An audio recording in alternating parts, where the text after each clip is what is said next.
Всем доброго дня, дорогие зрители. Итак, почему скрипит диван? Вот этот диван заскрипел, были подозрения, что что-то неладно, но были подозрения, что это от старости. И вот сейчас я вам покажу следующую вещь. Вот не обращайте внимания на эти шурупы, это я уже накрутил, насверлил, просто пробовал как-то укрепить его.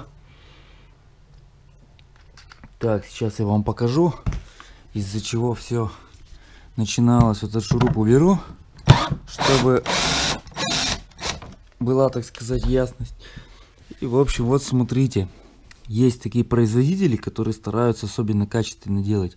И вот, ребят, ну вроде бы понятно, да, что на диваны нельзя вот такую древесину использовать с сучками. Видите, вот рядом с сучком, сейчас вот покажу получше. В общем, вот смотрите, сначала я заметил, что этот брусок порвало, еще не убрав ткань. Увидел, что один брусок болтается, остальные вроде бы нет. То есть вот в этом месте примерно он проваливался и скрипел. Вот видите, что происходит, какая жуть. Он держится, этот брусок, на одном саморезе, причем в верхней части. Понятно, да, что он рано или поздно бы оторвался. Это ладно, но он не просто оторвался, а вместе с ним еще и вот эта штука сломалась одновременно. То есть это два слабых места в одном месте. То есть вот там получается саморез в той части, хотя он должен быть в нижней, либо хотя бы должен быть еще дублирующий саморез в нижней части. И вот эта вот халтура жуткая, которая, видимо, по сучку лопнула, и вдоль все это разлетелось. Ребят, не знаю, честно говоря, что здесь и откуда взялось. И очень странно, что вот этот брусок 60-ка, 25 на 60, он держит. Представляете, это двухместный диван. То есть если человек 100 килограмм ляжет на этот брусок, как вы думаете, что с ним будет? Ну понятно, да, что будет. Вот такая вот ситуация, такая вот печалька получилась. Деревяшки самые, что ни на есть, дешевые. Видите, вот там тоже деревяшка с сучком. Везде сучки крупные вот такие вот. Это сосна, ребят, тем более, это уж вообще сосну тем более нежелательно использовать на такие вещи, потому что она лопается очень часто. Я ее даже настропила. Вот, слышите? Вот тот звук, который как раз таки мы и слышали. Вот этот самый звук. Только скрипит, похоже, что не деревяшка. А я не могу понять, что скрипит. Но, в принципе, если вот это прижать, то скрип пропадает. То есть, соответственно, напросилось вот такое решение. Поскольку бруска пока нет, да и его менять, это, ребят, нужно весь день, это нужно все разбирать, а диван уже старый, проще купить новый. Поэтому было принято решение таким вот образом укрепить. То есть насверлил отверстие на глубину вот этого вот места и сейчас буду закручивать туда саморезы.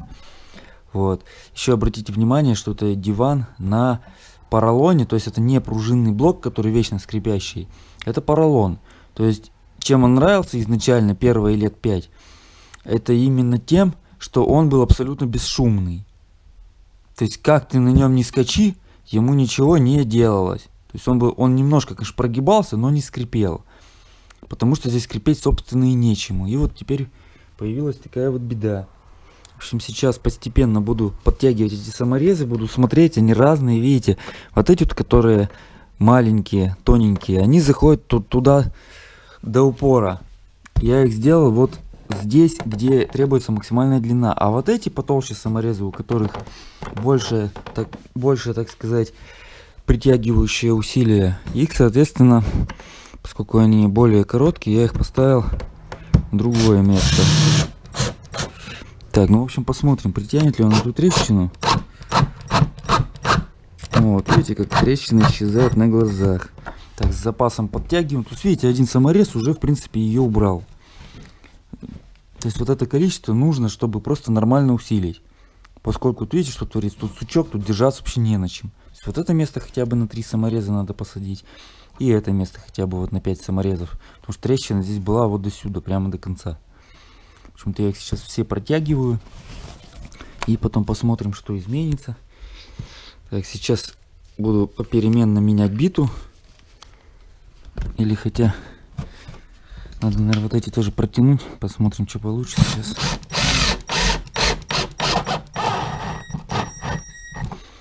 Судя по всему, немножко сместилось. Но я думаю, это не важно. Самое главное, намертво затянуть все. А то, что немножко в сторону отъехало, это уже мелочи как бы.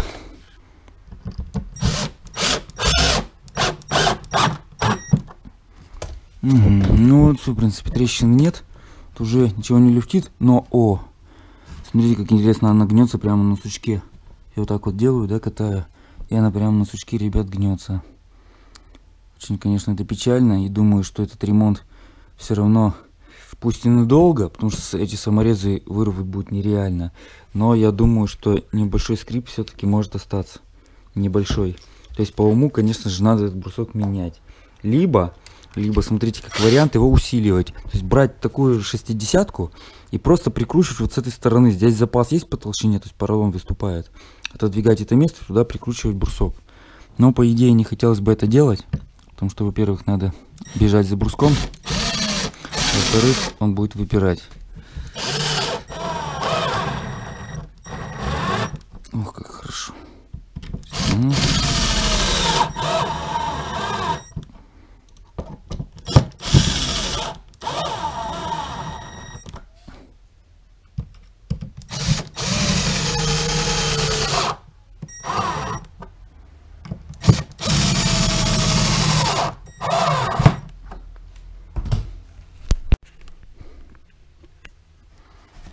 В общем, таким вот образом срастил все это дело.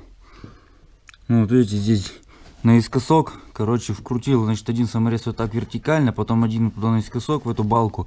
И можно заметить, что вот здесь она все-таки играет на сучке, то есть жесткости нет. И когда начинаешь гнуть, да, то тут место, оно немножечко играет. Но с этим уже ничего не поделаешь.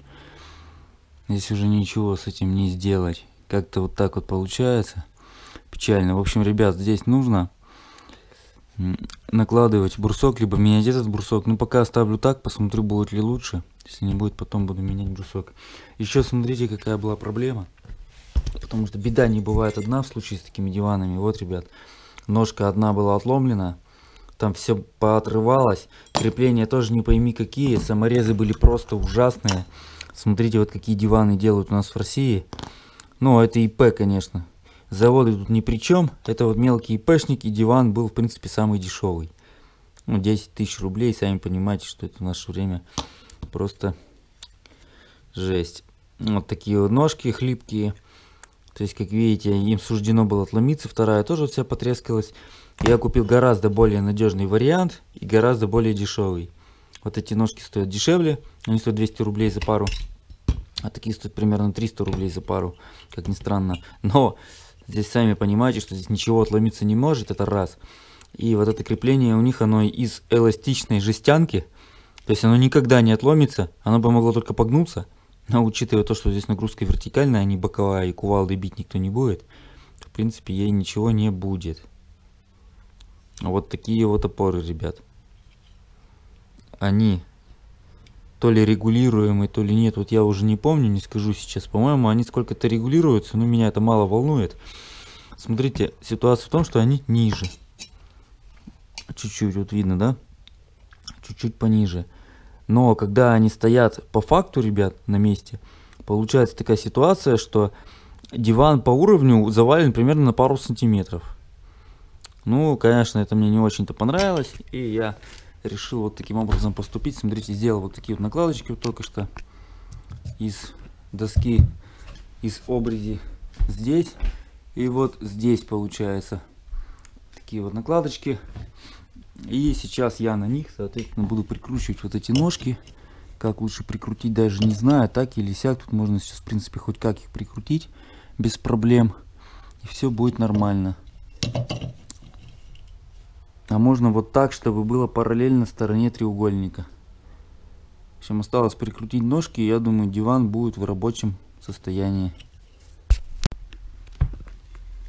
Так, сейчас примерно обрисую. Смотрите, вот снова нарисовал линию лазером. Вот идеально, ребят, в уровень сейчас стоит диван. Видно, да, что идеально в уровень. И смотрите, то есть раньше получается как было, так. Сейчас вот таким вот образом поставлю, но она где-то на сантиметр выше. То есть эта ножка, она где-то на сантиметр выше той ножки, но все равно, видите, да, вот этот люфт. То есть получается все-таки было где-то на сантиметр где-то не хватало. Получается, диван был наклонен где-то на сантиметр. Но это не так критично, но все равно, согласитесь, это как бы не есть хорошо. Если нормальный производитель, да, он должен ножки подбирать нормально.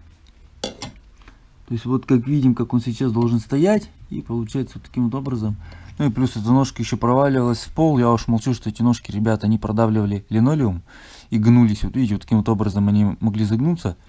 Просто то, что ногой за нее запнешься, очень хлипкая сталь. И она потом вот этим вот местом начинала врезаться в линолеум и его рвать.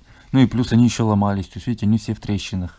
Этим ножкам, я думаю, не грозит такое, хотя они из еще более хлипкой стали, но у них конструкция такая, что сами видите, что они никуда никак не могут сломаться. Тут на сжатие чисто идет, поэтому это абсолютно не критично. Вот такие вот дела, ребята, таким вот опытным методом все это легко и просто подбирается. Как видите, исправляем не только сломанное, но и также халтуру завода. То есть сейчас диван будет вообще стоять идеально в уровень. Надо еще ролики проверить там сзади, потому что они стоят косячно, на которых задняя часть дивана опирается. Я, наверное, тоже их сейчас переделаю. Ну что, диван отремонтирован, стоит на ножках, все нормально, ничего никуда не отпадет уже. Ножки прикручены намертво. Сейчас покажу, как я их прикрутил. Вот, видите, на 4 самореза. Для этого пришлось вот нижнюю подошву снять, потому что шуруповертом было очень сложно прикручивать, но тем не менее сейчас уже все позади, держится все на ура, просто отлично. Думаю, что теперь никакая сила не способна ее оторвать. И в принципе на сегодня с диваном уже закончено. Кстати, обратите внимание, как вот диван протерся, пока таскался. Не знаю, с чем это связано. Возможно, он не опирался на ролики. Один ролик, скорее всего, провалился. Сейчас, ребят, еще этот ролик планирую подрегулировать немножко, потому что он крепится непонятно на чем. Или вернее, он вообще не крепится. Он весь люфтит, болтается. И вообще, видите, вот какое все хлипкое, позорное здесь. Вот такие вот делишки. В общем, всем пока. Так, теперь еще один такой нюанс. Вот эти вот штуки все вообще жутко прогибались где-то на полсантиметра. То есть все саморезы, видимо, там вырвало просто-напросто. И вот, смотрите, что я сделал. Забил туда брусочки плотненько, так прикрутил на саморезы. То есть сейчас вообще все держится намертво. Там, смотрите, вот здесь вот тоже зазор был почему-то. И тоже они прогибались. Туда забил такие чопики из доски. Вырезал. И здесь та же самая ситуация. То есть здесь вот тоже, видите, вот там забитый чопик из доски. И здесь то же самое, вот такой же брусок. Тоже стало все очень жестко. Это те места, по которым катаются колесики. Ну и само собой разумеется, сами колесики тоже как следует все проверил. Но вот это колесико нормальное, потому что я его уже когда-то переделывал. А верхний я усилил. Здесь, наверное, не видно сейчас. Но в общем, я очень хорошо его прикрутил. Просверлил дополнительные отверстия.